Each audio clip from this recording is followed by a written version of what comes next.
গান, অভিনয়, কন্টেন্ট তৈরি থেকে শুরু করে নির্বাচনের মাঠ, বিভিন্ন কর্মকাণ্ডে বরাবরই আলোচনায় থাকেন হিরো আলম।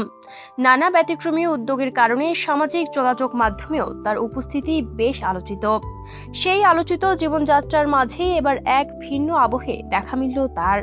দীর্ঘদিনের ইচ্ছা পূরণে পবিত্র ওমরাহ পালনের উদ্দেশ্যে সৌদি আরবের পথে যাত্রা করেছেন তিনি। দেশ ছাড়ার আগে হিরো আলম জানান, অনেকদিন ধরেই তার ওমরাহ পালনের ইচ্ছা ছিল। তিনি সবার কাছে দোয়া চেয়ে বলেন, আল্লাহ যেন তার ওমরাহ কবুল করেন এবং সুস্থভাবে দেশে ফিরিয়ে আনেন। জানা গেছে, সৌদি আরবে কয়েকদিন অবস্থান করবেন হিরো আলম। সেখানে ওমরাহ পালন ছাড়াও একটি মোবাইল শোরুম উদ্বোধনের অনুষ্ঠানে যোগ দেওয়ার কথা রয়েছে তার।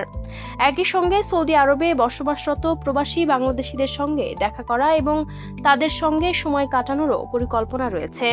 তিনি জানান, বিদেশে গেলে সবসময় চেষ্টা করেন প্রবাসীদের সঙ্গে যোগাযোগ রাখতে, কারণ তাদের ভালোবাসা ও সমর্থন তাকে অনুপ্রাণিত করে।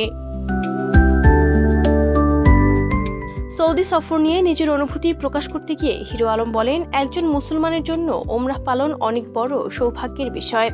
তাই এই সফর তার কাছে আনন্দের পাশাপাশি গভীর আবেগেরও। তিনি চান এই ইবাদত সুন্দরভাবে সম্পন্ন করে নতুন মানসিক শক্তি নিয়ে দেশে ফিরতে। তবে বিদায়ের মুহূর্তে তার একটি মন্তব্য নতুন করে আলোচনার জন্ম দিয়েছে। দেশে ফিরে কি করবেন এমন প্রশ্নের জবাবে হেসে তিনি বলেন, আগে ওমরাহ করে আসি, তারপর দেশে ফিরে আবার ভোট। তার এই সংক্ষিপ্ত মন্তব্যই সামাজিক যোগাযোগ মাধ্যমে শুরু হয়েছে নানা আলোচনা। হিরো আলম বরাবরই ভিন্নধর্মী কর্মকাণ্ডের কারণে আলোচনায় থাকেন। গান, অভিনয়, কন্টেন্ট তৈরি কিংবা নির্বাচনে অংশ নেয়া, সব ক্ষেত্রেই তিনি নিজের আলাদা পরিচয় গড়ে তুলেছেন।